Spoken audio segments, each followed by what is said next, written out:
So speak life, when the sun won't shine and you don't know why. Look into the eyes of the broken hearted, watch them come alive as soon as you speak hope, you speak love, you speak life. Hi there, and welcome to Dealing with Life. I'm Tom Baker, video producer and author of One Dog's Faith. I'm thrilled that you are here along with us today. This is a show that happens every single week at this time. We deal with life. We deal with people who have gone through the ringer and found a strengthened faith and a strengthened self through the process. And we also talk with people who are called to help others. Today's program brought to you by Malone Dentistry. And last night, it hit me last night. We were settled in for the evening. I have a daughter who is at a Young Life camp in Colorado, and we got that call that you don't want to get. We got that call that said, we want to inform you that she is on the way to the hospital. She was playing dodgeball, got hit in the face, and the back of her head hit a fence. And I don't know if she was knocked unconscious, but she had a concussion. And, the things that go on through your head through a surprise, it's a scary thing. And the things that we worry about are usually not the things that happen. The things that hit you out of the blue are the difficult things. And we remembered quickly, we don't always, but my wife and I remembered quickly to reach out to Christ and say, I hope this all turns out great, but mostly important, give us strength. Give her strength. Give the people who are dealing with her strength. And when you reach out and pray, there's a special peace that comes out over you. And what we're going to talk about today kind of is similar to that. We're talking about disaster recovery. In the studio with me, Luke Ray. How are you doing? I'm doing great. How about you? I'm so happy that you're here, and I love what you represent. You are with the Appalachian Service Project. Yes, sir. You are project manager. I am the project manager for the Sevier County Disaster Recovery, and we're up there rebuilding houses for fire victims from the November 2016 wildfires that came through the area. Yeah, and kind of like what I was talking about, things that just are the furthest from your mind can all of a sudden just rip your life in half, and it's so great that you guys, I know there's some programs up there that are helping, but you guys are in the thick of it, really trying to help people, not only people that were affected by the fires, but the people who are having a difficult time recovering from it. Absolutely. Wow. So before we get into talking about the ASP, the Appalachian Service Project, let's talk about you for a second. Where are you from? Sure. Originally, my family's actually from Knoxville and Johnson City, Tennessee, but I grew up... So you local. Yeah. I'm coming back home. I lived in Maryville, Tennessee for the first 5 years of my life. Yeah. See, I know that because you said it right. Right. Maryville. Maryville. You can't say that. No. And then moved to Raleigh when I was 5 and grew up there. And then went to school at Appalachian State University in Boone, North Carolina. Oh yeah, I love Boone. Boone's a great town. We get our Christmas trees from Boone there every year. Oh yeah, just lots of Christmas tree farming up there. Yes, and it's just a cool little town. Mm-hmm. Very great little town. And then after that, I worked for a summer camp for a brief while before I came back to. I'd worked with the Appalachian Service Project as a summer staffer through college, and then came back to them to work up in West Virginia doing some disaster recovery there. They had floods come through in June of 2016 that wiped out a lot of homes in a little town called Raynell. And so worked there for a little bit. And then when my time was up there, they asked me to come down to Sevier County here, where we broke ground and built our first home and dedicated it in June of last year. Wow. So the Appalachian Service Project, it's not based out of here. No, they're based out of Johnson City, Tennessee. Okay, and when you say Appalachia, that's a pretty large ground to cover. How far do you guys reach? Right. So you think of Appalachia and the Appalachian Regional Commission. They classify Appalachia a huge area, almost all the way up to New York and down to Alabama. Are you serious? Yeah, there's a huge map. Okay. But we focus on what's called the Central Appalachia region, which is a lot of people know as coal country. Yeah. And so we go up into West Virginia and then over into Kentucky, down to Virginia and Tennessee and North Carolina, some of the communities over there too. So just a little area, about 30 to 40 different counties that we work in every summer. Okay. And this program, it's not brand new. No. It's like almost 50 years old. Right. They started back in the 1960s. I think this is our 50th summer. Last year was our 50th year. A Methodist pastor named Tex Evans came through Appalachia and decided that he wanted to help out. You got to love a families. man named Tex. Right, Tex. Yeah. Thanks, Tex. And, our goal is to eradicate substandard housing. And so, we use youth volunteers in summertime to repair houses in the region. But it's a year-long thing. It is a year-long thing. So our big push is summertime because, that's when people are out of school and people have a lot of their free time. And so we have our summer staffers who operate those summer centers. But we do own 4 year-long facilities that do house volunteers that do home repair year-long. Okay. So, but your charge here, at least until it's done, is to help fire victims. Right. Now, I was up, my family, we went up Memorial Day in the rain to Rainbow in the Falls. rain. Yeah, everybody was, but we went to Rainbow Falls. And that's my first time ever on that trail. But my wife had been a few times, and that was in the, a big part of where the fires were. Right. And man, you can just see how devastating that could be and how frightening it could be.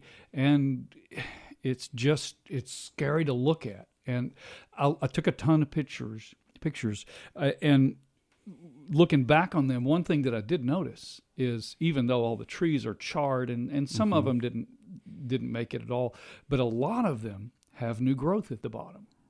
It didn't totally tear them out. Yeah. And so the picture that started coming into my mind is we've got disaster. Everybody has disasters in their life sooner or later, but there is recovery that's possible. And God has a way of, even through the worst disasters, to bring life to it. And that's what I think, it sounds like what you guys are about. Absolutely. Yeah. These people up here went through horrible situation, lost everything. Yeah.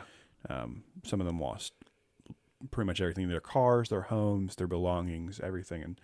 And we're all in a fast. Yeah, it was, lightning fast. it came through in one day and it's gone. Everything's gone. One day it's normal, one day it's not. Yeah. And that's, we're trying to get people back to their new normal, back to living their lives in the area that they love. Yeah. That's special. And you started early, and your how many houses do you plan on doing? We promised the city of Gatlinburg we'd build 25. We have finished 7 so far, and we're actually planning on dedicating 4 more next Wednesday, June 5th. Oh, nice. And so we'll have total 11 done, and then this summer we'll really make a big push and hopefully have 7 or 8 done by August. Oh, yeah. Yeah. So now tell me about your part in this. What do you do? Yeah. So my job title is the project manager. And I work with, we're a very small team down here, but I work with construction superintendent, and my job basically is to manage the projects, but also do all the case management work, volunteer coordinating. That's so easy. All the finance. Yeah, it's so easy. Right. Managing volunteers. So I get all, I love my part of the job because I get to be in the community every day. So I get to meet all the people that we're helping, or the people that we have potential to help. Oh, nice. I get to know them, their families, and then do all their paperwork for them. But then I also get to meet all the community contacts. So, the local government, the local missionaries, the local people who are there helping too. I work with them. We're also partnered with a few local organizations like Mountain Tough Recovery Team, the Dollywood Foundation. So I get to work with them every day. Oh, really? Okay. So it's kind of this little web of people who came together and said, this is what we're going to do. Right. Yeah. And then volunteer coordinating too. So we do a lot of building with volunteers, which is great. That's how we keep costs low, but also allow people to come serve and help others. And And so I get, manage volunteers, tell them their projects, make sure they're having a good time, make sure their needs are met too. And I think the tough part of disaster recovery like this is it's in the spotlight for 6 months. Now, the papers, local papers, and some of the TV stations kind of look back and, the year anniversary, but for the most part, a lot of people have moved on. Right. And I'm not talking about the victims. I'm talking about people who would volunteer or donate money. And I know that's got to be difficult for you because there's still people really struggling. Absolutely. I think it's a big part with any disaster that goes through is, it kind of just the thought leaves people's minds after the first year, and some people don't know that some communities it takes upwards to 4 to 5 years before they're fully recovered from any kind of disaster. Yeah, I mean, looking from the outside, I'm sure it's easy to say, well, it's been a year. They've got to be right. They've got to have their new homes. And when you do drive through Gatlinburg, you see a lot of new buildings or a lot of things that weren't there. There's something there now. Yeah, there's a lot of building going on right now, and you can drive through Gatlinburg, and you can't get through Gatlinburg probably without seeing a contractor go into some job to build it. True. Or a big truck full of supplies or something. So, and you live in Gatlinburg now. I do, yeah. I live just off the spur, right in between Pigeon Forge and Gatlinburg, in an area that did have some fire-affected homes. So I'm living in the midst of it. And you in the thick of it. Mm-hmm. So tell me about how you like Gatlinburg and the community and all that. Gatlinburg is a great community. When you think of Gatlinburg, of course, everyone thinks of all the tourists that come through and the people who work in service. And the tourists are a big part of that region, and we love our tourists, so keep coming. But I love it there. What people don't think about is the small town feel, and because they see a lot of different people coming through every day. But Gatlinburg is such a tight knit community. I've learned real fast that everyone knows everyone, really? And you meet one person and they say, "Hey, I hear you're building for this person." You're like, "Well, how do you know that person?" "Oh, I grew up with them," and they just all know everyone. And I guess it's hard to picture because like me, an outsider, all you see is the strip, right? Yeah, or the river road. Just the touristy places. And I'm sure there are places where you can escape that for one thing, and two, you do have community, right? Yeah, and I've learned where all the locals go, and where to meet all the locals, and definitely a big tight knit community that has come together to help each other. That was my next question. Is I'm sure even people who weren't affected have a heart for this. Oh, absolutely. There's many wonderful people in the community who I use as community contacts who they didn't lose anything, and they could have easily have said, "Well, I didn't lose anything. I don't have to do anything." But they have put their heart and soul into it and almost made it their full-time job to help others and get people back to where they need to be. That's so cool. And that's so great to hear. And the South is kind of, there's a heart for people who are hurting. Luke Ray is in the studio with me today from the Appalachian Service Project. We're going to get in deeper to how you guys are helping and your heart behind it. This is Dealing with Life. I'm Tom Baker. Today's program brought to you by Malone Dentistry. When you're sitting around in the morning with the family trying to figure out what you're going to do for the day, the first thing that comes out of somebody's mouth probably isn't, "Hey, let's go to the dentist today." But going to the dentist is a necessary thing. If you put it off, you don't go, problems that you have can certainly get worse. So if your current dentist is not up to par, or you just feel like maybe there's something a little better out there, well, there is. Malone Dentistry is out there. Family and restorative dentistry. They do it all. Dr. Stephen Malone, DMD, has provided comprehensive dental care for nearly 20 years. I've been a patient for them for 20 years, and the main reason that I like going there is I feel important.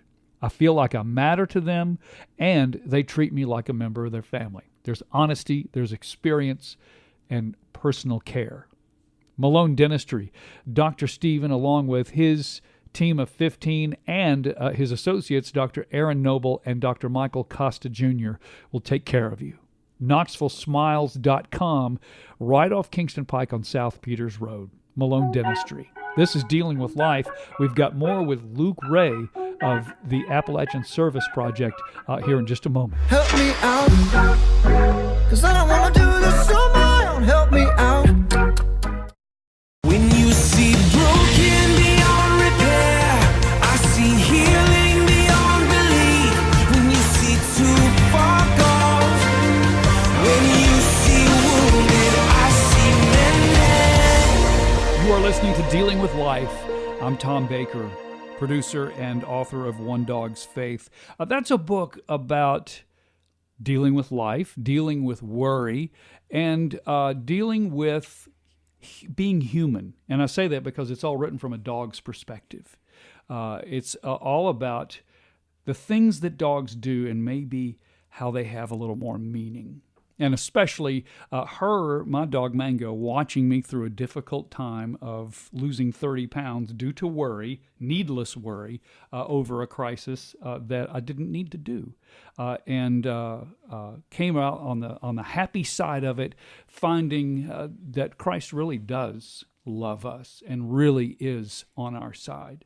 In the studio with me today, this program, by the way, brought to you by Malone Dentistry, is Luke Ray from the Appalachian Service Project. Glad to have you. Glad to be here. Yeah, we've already learned a ton about what the Appalachian Service Project is all about, but and we already determined that this is a 50th summer. 50th summer, absolutely. Yeah, we're 50 summers in service. Yeah, and you know, serving the Appalachian area, the one stat that just about blew me away was you started in '69. And so far, you've had nearly 400,000 volunteers and repaired nearly 18,000 homes in that amount of time. Right. One of our favorite things to talk about is that we're in the business to put ourselves out of business. 'Cause we want to. Very few people can say that. Yeah, because we want to help as many people as we can, and if we could eradicate any kind of substandard housing in the Appalachia region, we've done our jobs. Yeah. And that's all.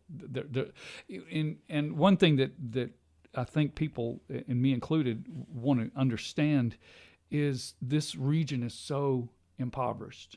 It is. We can sit here and drive around the Knoxville, Gatlinburg, the nicer towns, and say, "What's the problem?" But there are problems. There are problems. You're right. There's just those poor communities in the Central Appalachia region, and it's just a matter of fact, they just don't have any jobs up there anymore.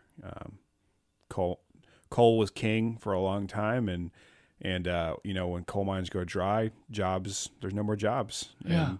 And people, struggle and kind of think of what's next for this region, and there's still not an answer for that yet. There's nothing. Then that's hard. And people are, this is home, and they don't really want to move or can't move. Right. Yeah. And so they just try to get by with what they got. Absolutely. And you nailed it right there. For a lot of people, this is home, and so they don't want to go. Yeah. They want to make something work. They want to stay in this area because they grew up here and they made a family here. And at one point they did have a job, and if they could find something else, that'd be great. But they want to stay in this area. Yeah. And the magic word, I guess, is coal. Because that was this region was all coal. Right. It was all coal. Before that, it was all clear cut lumber, and then coal came in and it provided a lot of jobs. They went through a lot of difficult times with the unions and the coal industry, but in the end of it, coal provided the jobs and provided the money, and coal is one of those resources that once it's gone, it's going to take millions of years for it to come back. One thing you were telling me off air was that when coal companies came to a town, they would basically just own the town. Right. Yeah. Back in the early days, coal would come in and they would find them out and they wanted to mine, and so they would build all the houses, build all the stores. They'd even build the schools, hire everyone and put them in their coal-owned houses and pay them with something called script, pretty much to keep them around. Yeah, and then their form of money, their form of money, or an account, which you could only spend at coal-owned stores. Okay, and then when the mine was empty, they would simply tear everything down and move it to the next town. And so, the house you're living in, owned by coal, they would tear it down so that you would have to follow them to the next town. And then that's when, the labor unions came in, the coal unions, to stop that. And it changed from being probably one of the lower paying jobs in the area to one of the best paying jobs in the areas where they get multiple benefits and all that. Well, it ain't no easy job. That's I know that's tough, but you are right now centered in dealing with the Appalachian fire victims, Right. Which it's just so hard to take in the amount of devastation that was. What was it? 2,400 structures. 2,400 structures. From the home count, from a guesstimate, I think it was a good 1,500 to 2,000 homes burned. Yeah. And some of those were vacation summer homes, but some of those were where people lived. Right. They were the permanent residences of the people who work and serve in Gatlinburg for all the tourists that like to come through. Yeah. There was a good amount of those people who lost their homes. Absolutely. Wow. So let's break down a little bit more about what you do to help. You said in the first segment, you said you plan on building 25 homes. Right. And you've already completed nearly half of that, right? Mm-hmm. So, come next week, we'll be a little bit halfway. There'll be about 2 homes from halfway there. That's awesome. So, tell me what you do. What's the process? Yeah. So, we came here back last year, but the process to build a new home is we try to find the permanent residences. We don't build houses back for secondary homes or for rental cabins. It's just permanent. It's permanent residents. The people who live and work in Gatlinburg or in the local areas.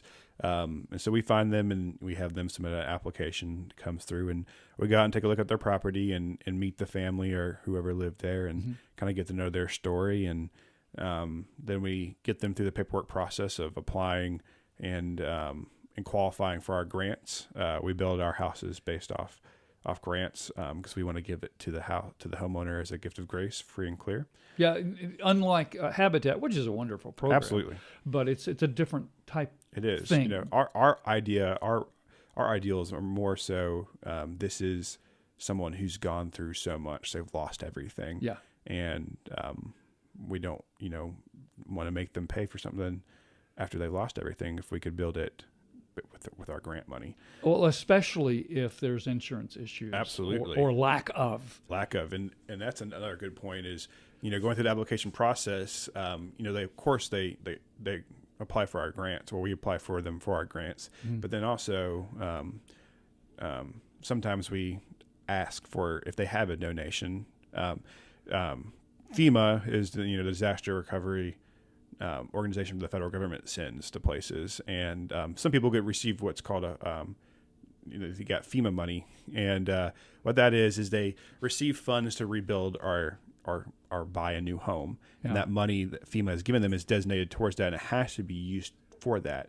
It's not a lot of money. It's probably, I'm going to say I've never heard anybody get an enormous check from FEMA. I think the most you can get for that is about $30,000. Most people get around 20,000. But that'll build a foundation. Yeah, that'll build a foundation. You can't really do much with it. Yeah, you could rent a house for a year, or you could buy a house and have a mortgage and pay it off for a year. But that money is used. So that money has to be specifically used for rebuilding. And if you don't use that money, then FEMA takes it back.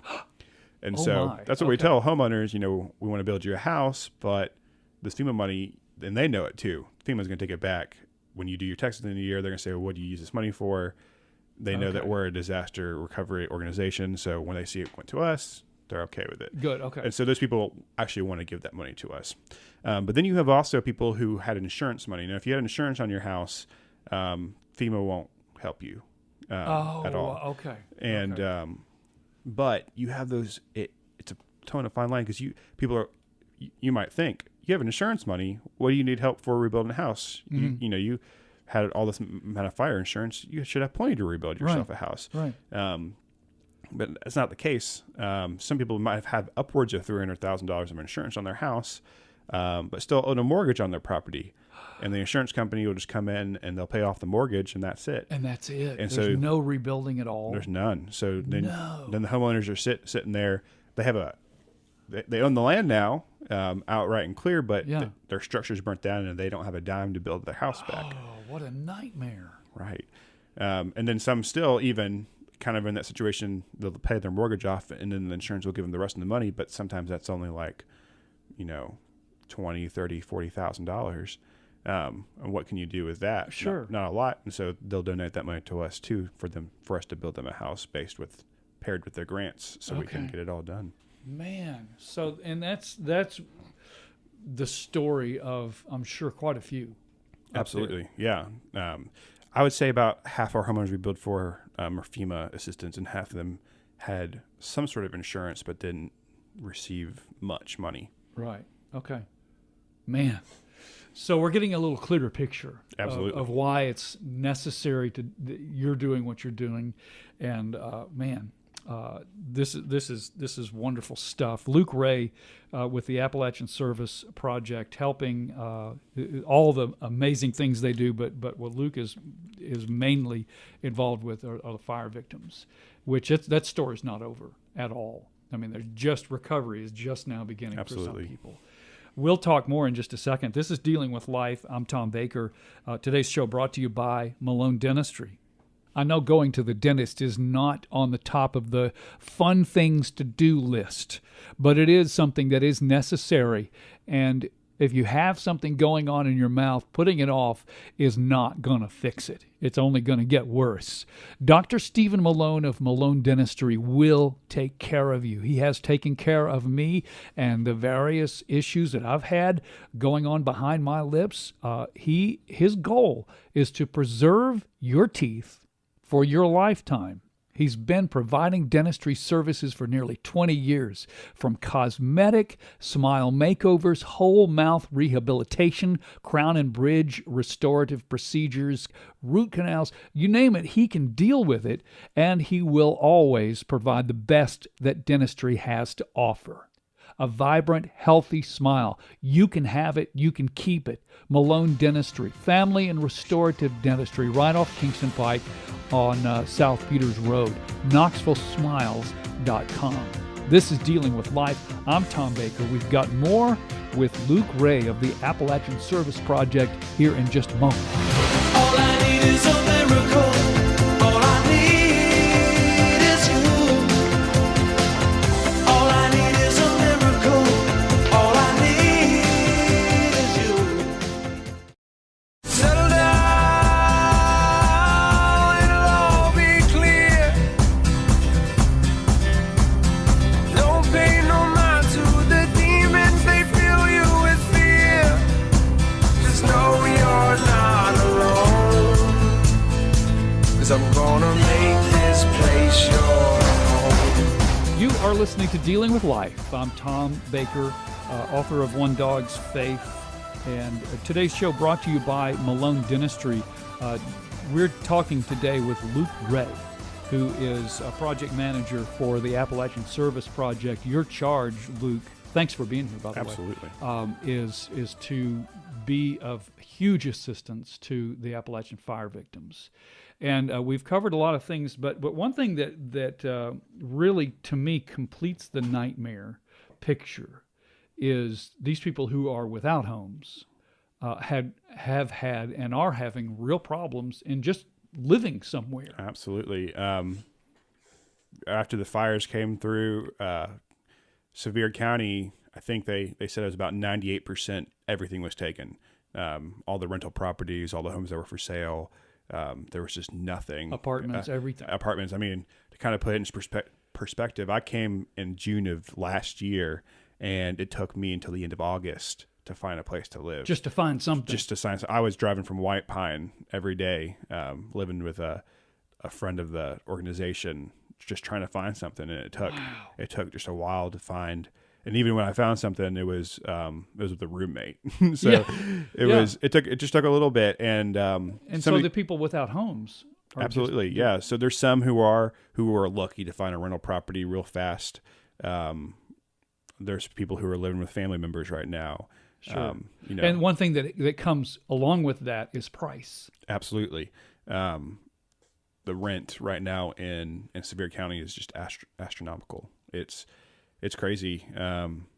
There's some people who I know who I've talked to who've lived there all their lives and said they've never seen rent that high before. Yeah.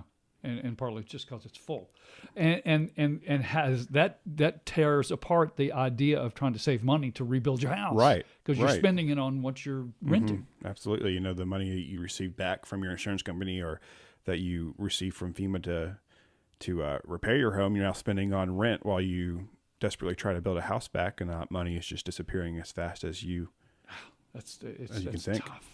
Well, praise God that you guys are doing what you're doing, and your goal is at least 25 homes. Absolutely. To totally rebuild, and to basically no cost to the homeowner other than their whatever they get from FEMA and whatever. But what I want to know is what fuels you. Why do you do this? This is not an easy thing. It's not. I just love people. Ever since I went through college and came out, I knew that I was being called to serve others in some capacity. My mom always thinks I should be a youth pastor, and maybe You'd one make day, a good one. Maybe one day I'll go down that road. Yeah. But I think what fuels me the most is in my faith. I believe one of the things I hold truly dear. Jesus told us to love others. Yeah. And that's to me, that's the biggest thing he ever said, because I love people so much. And I just want to love on them and help others. And that's really what drives me to just do it every day. To go out there and see those families and help them. It just makes your soul sing with joy. Yeah. Going through the process, it's difficult to build a house. It's not easy. Yeah. That doesn't just slap together. It doesn't. But at the end, when you can hand the keys over in a ceremony to a homeowner and say, this is your new home after they've lost everything. I think that's the kicker right there. That's why you do it. Well, you met them the Right. first time you meet one of the people you're helping. They're in total desperation. The total desperation. So you see them at their most vulnerable point. Yeah. To the point where everything has come together for them and they can be home again. Yeah. Probably somewhat hopeless, like that. I'll never have Right. this again. Mm-hmm. And that's got to be so fulfilling. But in the process, in that process, from when you meet them to when you hand them the keys, there's got to be some real tricky coordination. Right. I mean, you're putting yourself through this. There is, and it depends on the person, but you can deal with someone who you'd look at and you'd be like, wow, I can't believe that you've lost everything, with how much joy you still have in your heart, and with how much it's crazy to see some people who never lost a faith. And then you also have the people on the other opposite end who are just struggling with understanding why some of these things happen. Sure. And you're the person there for them to lean on and for them to talk to. And I mean, I've had many times where people just open up to me about everything they're going through. And, Yeah. And so that's an opportunity for you to not only help but to minister. Absolutely right. They're one of my favorite. I won't say his name, but he was one of the people we built for, and he's in his late 70s, but he lost his family had lived on the mountaintop where he lived for his whole life. Oh, wow. He actually helped his father build their new home up there, Goodness. and all that. Okay. But he's such a special guy in my heart. He had insurance on his house, right? But a couple of months before the fires, his wife of 40 plus years came down with cancer. Okay. And so he stopped paying his insurance payments, because do you pay your insurance payments or do you pay for your wife's treatments? There's a choice. There's a choice there, right? You don't want to have to make. Mm-hmm. So he stopped paying his insurance. And if you don't have a mortgage payment, right, you don't have to pay don't your have- insurance. Mm-hmm. So he stopped paying his insurance. Insurance company, of course, dropped him. a couple of weeks before the fire, his wife passes away. And then Oh my word! and then the fires come through, and he lost everything. And of course, he hasn't had any insurance because he stopped paying it because of his wife. Yeah. And Thought I had a bad day. so we got to him, and you could not tell. You wouldn't be able to tell that this man had just gone through all this.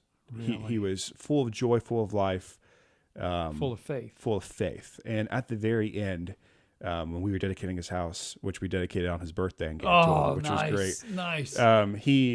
We didn't know it until he told us that it was his birthday. We were like, wow, that's great.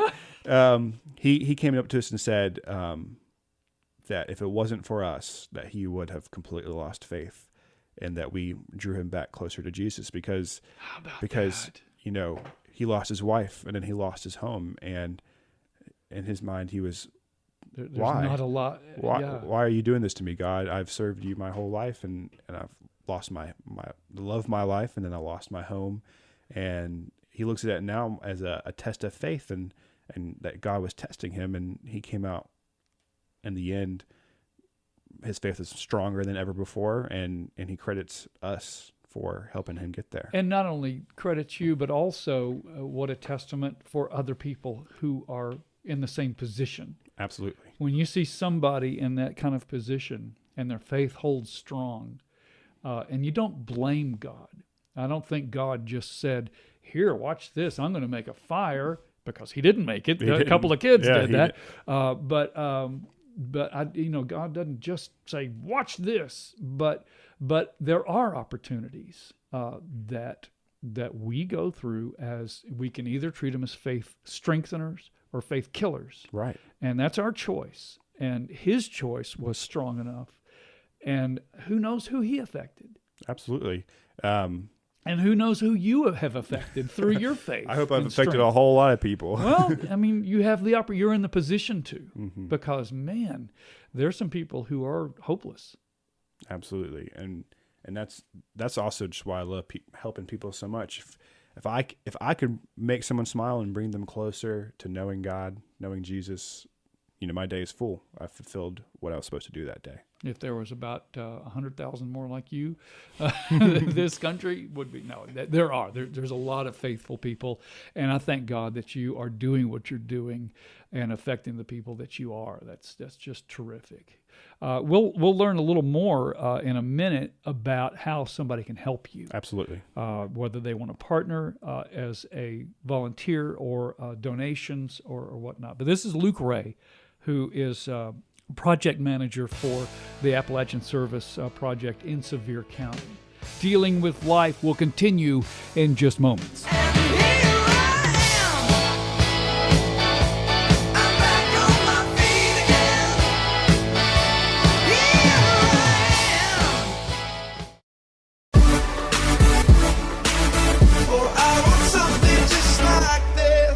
This is Dealing with Life. I'm Tom Baker, video producer, author of One Dog's Faith. Today we've been talking, by the way, the show's brought to you by Malone Dentistry. We've been talking with Luke Ray of the Appalachian Service Project. I'm just thrilled to have you here and you sharing what you guys are doing up there. That's not, you're not tooting your horn. It's not just in the top of the news all the time, but you guys are making a difference. Oh, we really enjoy doing it, and it's just a blessing to be able to do it. Yeah, that's great. For those of you who haven't heard, they are helping people who've lost their homes, their everything due to the wildfires. And that's not the only thing you do. You do all kinds of stuff. But that's the most immediate thing that can be seen from close by. Luke, talk about how somebody can help. Absolutely. There are many things someone can do if they're looking to get involved. We love volunteers. And if you want to volunteer, try to put together a crew to come down. We would love that. What you can do for that is just go to our website. That's www.aspHome.org. aspHome.org. Okay. And there's a tab up there at the top of the screen that says volunteer information. And it has all our different programs up there. So even if you don't want to if you're looking to do something a little bit different than disaster recovery, maybe our home repair organization has all the volunteer opportunities listed there. All kinds of skill levels, I'm sure. Yeah, everything from youth volunteers to skilled volunteers that we use. Go on there, you can find what you need. And especially in the summer, when people are a little more free to volunteer, you have programs that are specifically just for summer. Right? Absolutely, yeah. Our summer program, which is the home repair ministry, that works in 30 different counties. That's big, and they're always looking for new groups to come and experience. Yeah. Well, I mean, what is that? The stat we read a little while ago. You guys, in your nearly 50 years, have repaired 17,866 homes. A lot more this summer coming too. Yeah. That number just keeps growing. For sure. And that's just special. Now, if somebody wanted to donate dollars. Absolutely. And we love donations. Right now we're looking for some funding for a few houses. So if you would like to donate, you can go to the same website, ASPHome.org, but /disaster recovery, all one word. And it has both our disaster recovery programs there. Ours is the Sevier County wildfires, and there's a tab at the end of it that says to donate, and you can put in your information, your address, any type of payment information. Or if you want to send a check, you can send it to our headquarters. The address is listed also on our website. The website. Awesome. You know, one thing that amazes me about the wildfires and just, driving through is it's almost like a tornado in the fact that this house is standing and untouched, and right across the street is a house that's totally destroyed. Right. That's got to be so hard for people. It is. And, it's just a freak of nature, Yeah. no matter the wind, the direction the wind was blowing. But that's how some people lose faith, is they see their house burnt down and their neighbors was there, and they're like, why would God do this to me? Yeah. So I guess another thing that you can do for us, if all else fails, is just pray. Yeah. Pray for the victims still. Pray for us who are still helping. There's still a long way to go in this recovery. And we're not the only disaster in the world. There's still a lot of things going on. So there are, but this is close. This is close. And this ain't over, like It's you said. not. There's a lot of people who are paying dearly for rent just to live in the area and where they work, and trying to make it through this. And again, praise God for you guys hanging in here and helping as you are. Luke Ray from the Appalachian Service Project, thank you so much. Well, thank you for having me. We be praying for you guys to continue your project. And where do you go from here? Once this is done. Once this is done, Yeah. I'll leave that in God's hand right now. There you go. Maybe continue with ASP on another situation. Maybe He's got another plan for me to move on somewhere else. You just listen. Absolutely. Praise Jesus. This is Dealing with Life. I'm Tom Baker. Today's program brought to you by Malone Dentistry. And if you find it in your heart to help, once again, it's ASPHome.org. You speak loud.